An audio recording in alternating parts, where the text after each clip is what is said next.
बड़े पवित्र हृदय में बातें आती हैं। पहला, ये समझ लीजिए कि सत्य से बढ़कर के कोई साधना नहीं है। सत्य, आपकी वाणी झूठ बोलना बंद करे यदि भगवत प्राप्ति करनी। हमें क्या बिगाड़ लेगा कोई? क्या बिगाड़ लेगा? हमें सत्य बोलना। अगर हमसे गलती हो गई, हम सत्य बोल रहे हैं तो प्रायश्चित हो जाएगा। हाँ, आप दंड दो, आप तिरस्कार करो। सत्य, सत्य से बढ़कर कोई साधना और कोई धर्म नहीं। पहला, आपकी वाणी में सत्य हो, आपके आचरण में सत्यता हो, आपके हृदय में सत्यता हो। ये महापुरुषों के वचन हैं। दूसरा, मौन से बढ़कर कोई तपस्या नहीं। पकड़िए, आप वाणी को मौन दीजिए, जितना आवश्यक उतना उचित बोलिए, सत्य बोलिए, धर्मयुक्त बोलिए, नहीं तो मौन हो जाइए। ये दिन भर पागलों की तरह बातें करते रहना, व्यर्थ की ग्राम्य वार्ता, जगत वार्ता। ये तुम भगवत प्राप्ति के मार्ग के वीर पुरुष हो, तुम्हें व्यर्थ का शब्द नहीं। वाणी से अपनी शक्ति का रात मत करो। बहुत जो प्रपंच की बातें करता है वो कभी अध्यात्म में नहीं चल सकता, क्योंकि ऊर्जा शक्ति वाणी के द्वारा नष्ट हो गई है। जो बहुत देखते हैं इधर उधर, सब टेलीविजन, मोबाइल, नेत्र शक्ति नष्ट हो गई। बहुत सुनते हैं, उनकी श्रवणेंद्री नष्ट हो गई, उनकी श्रवणेंद्री की जो आध्यात्मिक सामर्थ्य है खो दी। आप साधक हैं, आप संचय कीजिए, खोने के लिए नहीं है। पहला है, सत्य से बढ़कर कोई साधना और धर्म नहीं। ध्यान रखिए, झूठ बोल रहे हैं, माला हाथ में है, किस बात के तुम साधक हो? बिल्कुल असत्य संभाषण नहीं होना चाहिए। आपसे अमुक मिले जी, बिल्कुल सत्य। क्यों हम झूठ बोलें?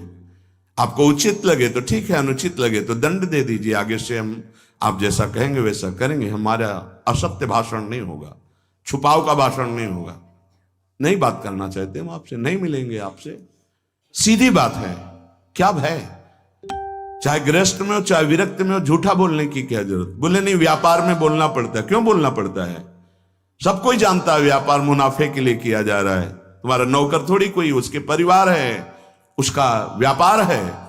100 की चीज वो 100 में देगा। तुम्हें गरज हो तो लो, नहीं तो ना लो। वो कह रहा है 125। झूठ बोलने की जरूरत क्या है? सत्य बोलिए।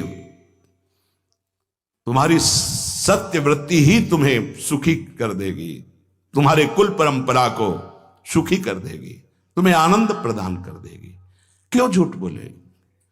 कहां झूठ की बात है? जहां झूठ की बात है वहां अशांति है, चिंता है, शोक है, भय है, मृत्यु है। जो सत्य है वो अमृत है। भगवान को सत्य नारायण कहते हैं। सच्चिदानंद रूपाय, सच्चित आनंद रूपाय। सत्य छोड़ दोगे तो बचा क्या तुम्हारे पास? क्या पहले व्यापार नहीं होता था क्या? सब झूठ ही बोलते थे क्या? केवल झूठ ही लेना, झूठ ही देना, झूठ ही भोजन, झूठ चबेना। क्या बचेगा तुम्हारे पास? दूसरा, मौन। मौन से बढ़कर कोई तपस्या नहीं। वाणी के वेग को रोकिए, मौन रहना सीखिए। आवश्यक है तो बोलिए, नहीं चल दिए, हमें क्या मतलब है। आप नाराज ही तो होंगे, लेकिन हम सत्य पे चल रहे हैं तो आपके हृदय को चाहे जितना तापित होकर के हमारे प्रतिकूल सोचे, सामर्थ्य नहीं कि हमें प्रतिकूलता दे सके। तीसरा, नाम जप से बढ़कर कोई यज्ञ नहीं, कोई साधना नहीं। परम सत्य भगवान का नाम है। बहुत अमृतमय वचन बाबा बोल रहे हैं। सत्य बोलना, मौन रहना सबसे बड़ी तपस्या। और नाम जप परायण, इससे बढ़कर कोई यज्ञ नहीं, कोई साधना नहीं। यज्ञानाम जप यज्ञोस्मि, भगवान बोले। चौथा, विचार से बढ़कर कोई ज्ञान नहीं। एक भी कदम रखो विचार पूर्वक। किससे मिलना है, क्या पाना है, कैसे चलना है, विचार पूर्वक। पशु बिना विचारे जे करें ते पाछे पछताएं, काम बिगाड़ो आपनो जग में होत हंसाए। विचार पूर्वक हर कार्य कीजिए। विचार ही नहीं, क्रिया कुछ हो रही, विचार कुछ हो रहा है, ऐसे नहीं। हर काम, और जिधर कदम बढ़ा दो फिर लौटाना नहीं। ये नहीं आज ऐसे, कल ऐसे, परसों ऐसे नहीं। एक पद्धति से चलो, विचार पूर्वक चलो। कदम रख दिया तो बिल्कुल परिपक्व कदम रखा, 4 दिन बाद उसको फिर पीछे हटा के फिर ऐसा नहीं। बार बार नहीं बदलना, बार बार हमें को साधन नहीं बदलना, बार बार स्थान परिवर्तन नहीं करना, बार बार साध्य को नहीं बदलना, बार बार गुरु को नहीं बदलना। बहुत जल्दी सिद्धावस्था आ जाए, जो हमारा आसन है उस आसन पे वहीं परिपक्व अवस्था आ जाएगी, भजन के परमाणु आ जाएंगे।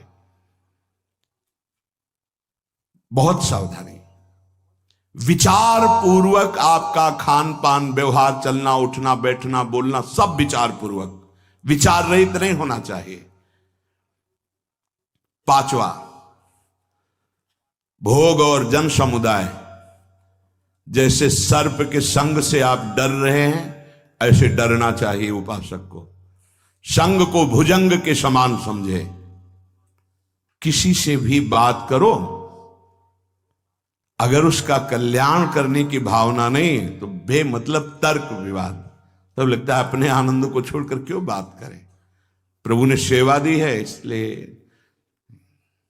यह बात करने का समय नहीं रह गया है। कोई बिरला पिपासु आता नहीं तो सब ज्ञानी, सब चतुर, सब भगवत प्राप्त ऐसे ही प्राय मिलते हैं। साधक तो बहुत भाग्य से मिलते हैं। कोई बिरला साधक आता है तब हृदय प्रसन्न होता है कि सच्चे मार्ग से चलना चाहता है। नहीं अहम की ऐसी बरसात हो रही है, कुछ नहीं।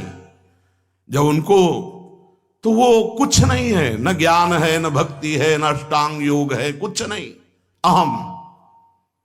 बचो, प्रार्थना है। अपने लोगों को सेवा मिली तो ठाकुर जी जाने।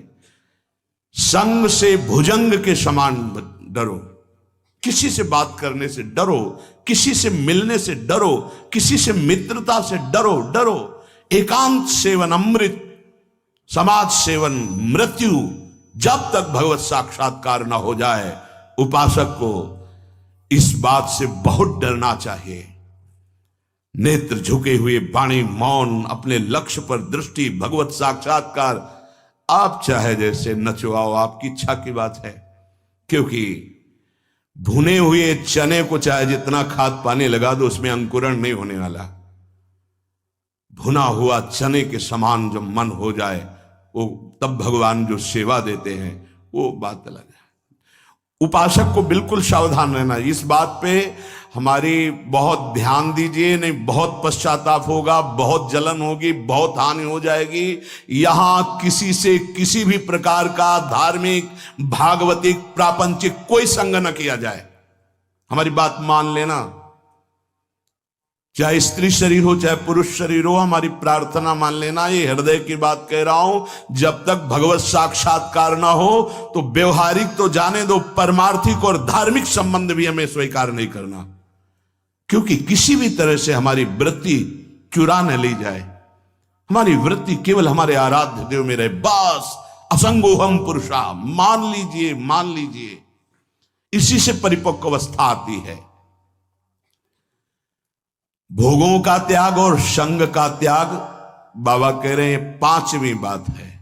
सत्य, मौन, जप परायण, विचार पूर्वक हर कर्तव्य कर्म, और भोगों का और जन समुदाय के संग का त्याग। जब तक भगवत साक्षात्कार ना हो जाए तब तक ऐसा नहीं। साधक को बहुत सावधान रहना है।